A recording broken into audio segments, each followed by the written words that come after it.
ඒ කාලේ ඔවුන් විරුද්ධ වෙච්ච අර ත්‍රිකුණාමලයේ තෙල් ටැංකි ටික වෙන රටකට දෙනවා කියලා විරුද්ධ වෙලා ස්ට්‍රයික් කළා සෑහෙන වැඩ ගොඩක් කරානේ.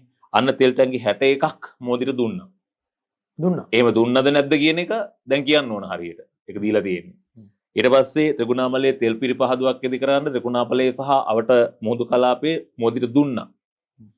ඊට පස්සේ සාම්පූර් බලාගාරයේ දුන්නා. පැහැදිලිව කියනවා මේක දුන්නා කියලා. අනිවාර්යෙන් දීලා තියෙන්නේ. ඊට පස්සේ සාම්පූර් බලාගාරයේ අපි මේක පැහැදිලිව කියන්න ඕන. ආණ්ඩුව පැහැදිලි කරනවා සාම්පූර් බලාගාරයේ නිෂ්පාදනය කරන විදුලිය අපිට ඊටා වැඩි මිලකට යම් කොටසක් දීලා පොඩ්ඩක් දීලා ඊටු ටික ඉන්දියාවට දෙනවද නැද්ද කියලා කියන්න ඕන. ඊට පස්සේ අර ණය කියන කාරණේ ඔබ කොහොමද කියන්නේ? කියන්නේ ඒක මොකක් හරි සාක්ෂියක් තියෙනවද? මම නෙවෙයිනේ සාක්ෂි ඉදිරිපත් කරනවා විරාජ්. මේක දුන්නේ නැත්නම් නෑ කියලා සාක්ෂි ඉදිරිපත් කරනවද කවුද? එහෙනම් ආණ්ඩුව ඉදිරිපත් කරන්න. හරි. ඒතර ආණ්ඩුවනේ අපිට මේ ගිවිසුම් 7ක් ගහලා හංගලා දැන් අපිට කරනවා නැගිටපල්ලා ගිවිසුම් 7 හොයාපල්ලා කියලා. ආණ්ඩුවනේ කියන්නේ. ඒතර අපි කියන එක එහෙනම් ඒක තියනවද නැද්ද කියලා ආණ්ඩුව අපිට කියන්න ඕනේ. අපි දන්නේ නැහැ නේද අපිට ගිවිසුම් දුන්නේ නැහැ.